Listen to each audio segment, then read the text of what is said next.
안녕하세요. 라이프 알고리즘 재경입니다. 사주 공부 시작하고 제일 먼저 만나는 큰 산이 있습니다.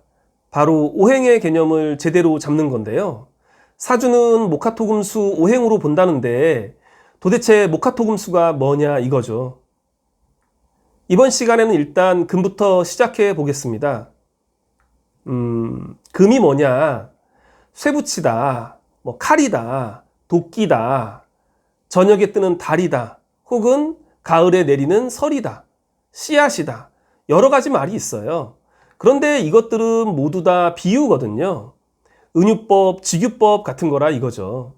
추상적인 개념을 쉽게 이해하기 위해서 잠깐 임시로 사용하는 이미지 같은 거죠. 일종의 방편입니다. 그러니까 오행을 비유 그 자체로 이해하시면 곤란합니다. 제대로 개념을 잡으려면 비유에서 한 발 더 나아가야 합니다. 동북아에는 오행론이라는 게 있잖아요. 그런데 서양에는 오원소론이 있어요. 영화도 있잖아요. 제5원소. 암튼 오행론과 오원소론, 이게 서로 많이 비슷한 것 같지만 실상은 많이 다릅니다. 일단 오원소론은 지구 안에 불, 공기, 물, 흙이 있고 지구 밖에 불보다 가볍고 더 완전한 제5원소가 있다는 거죠. 그래서 우주 만물이 이 5가지 원소로 만들어졌다는 이론입니다. 동양의 오행론은 우주 만물이 5가지 운동 방식으로 끊임없이 변화하고 순환한다는 것이 핵심이에요. 그래서 갈행자를 쓰는 겁니다. 원소라는 개념이 아니고 운동성을 드러내는 갈행자를 쓰는 거예요. 그러면 운동성 측면에서 금은 뭐냐? 금은 정리하고 모으는 거예요. 원래 금의 대척점에 서 있는 목은 시작하고 출발하는 거거든요. 상승하는 것이 바로 목입니다. 그럼 시작했으면 끝을 내야 되고 출발했으면 멈춰야 하잖아요. 그래서 상승했다가 하강하고 갔다가 오는 것, 그게 바로 금이에요. 그런데 일단 간 애들이 쉽게 오겠냐 이겁니다. 일단 상승한 애들이 쉽게 떨어지냐 이거예요. 예를 들어 보겠습니다. 초등학생들이 소풍을 갔어요. 엄청 재밌게 놀고 있어요.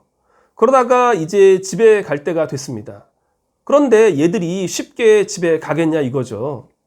선생님들께서 호루라기를 불어서 이제 그만 집에 가자 해야 하잖아요. 그게 바로 금입니다. 근데 호루라기를 불 때 장난처럼 불면 안 되잖아요. 단호하고 엄숙하게 해야 아이들이 말을 듣겠죠. 그래서 금을 숙살지기라고 하는 겁니다. 이 숙자가 엄숙하다, 정중하다라는 뜻을 담고 있어요. 살은 죽인다는 거죠. 그러면 숙살은 엄숙하게, 정중하게 죽인다는 뜻인데, 그럼 뭘 죽이는 거죠? 놀고 싶은 마음을, 계속 어디론가 가려는 운동성을, 서로 잘났다고 각자의 방향으로 흩어져서 무질서해지고 혼란스러워진 것들을 엄숙하게 다스려서 한 곳으로 모아주는 것, 이게 바로 금이거든요. 그래서 금이 계절로는 가을인 겁니다. 봄, 여름에 실컷 성장하고 생명력을 뽐내고 번식하고, 가을에는 열매를 맺어서 겨울을 준비하잖아요. 내내 여름이 계속되면 좋을 것 같지만 그러다 한 방에 훅 가면 남는 게 없죠. 그걸 막아주는 겁니다, 금이.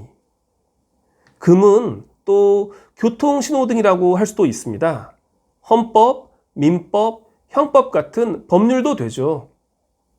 현대적인 의미에서 보안도 되고 구조조정, 품질관리, 정리전동 등등 이렇게 각 상황과 물건에 금이라는 이름을 붙이는 거는 일단 개념만 제대로 잡으시면 현실에 맞게 자유롭게 하시면 됩니다. 여기서 갑자기 원론적인 말씀 하나 드리자면 사람이 만나면 헤어지고 태어나는 것은 반드시 죽잖아요. 헤어지고 죽는 것은 세상에 정해진 이치인데 그래도 만나고 태어난 보람이 있어야 하니까 금이 필요한 겁니다. 금이 없으면 언제 헤어지는지, 언제 사라지는지 대비하고 준비할 수가 없습니다. 열매가 없는 거죠. 자, 어떠신가요? 대략 금이 뭔지 감을 잡으셨나요? 그럼 이번 시간에는 여기까지 하겠습니다. 감사합니다.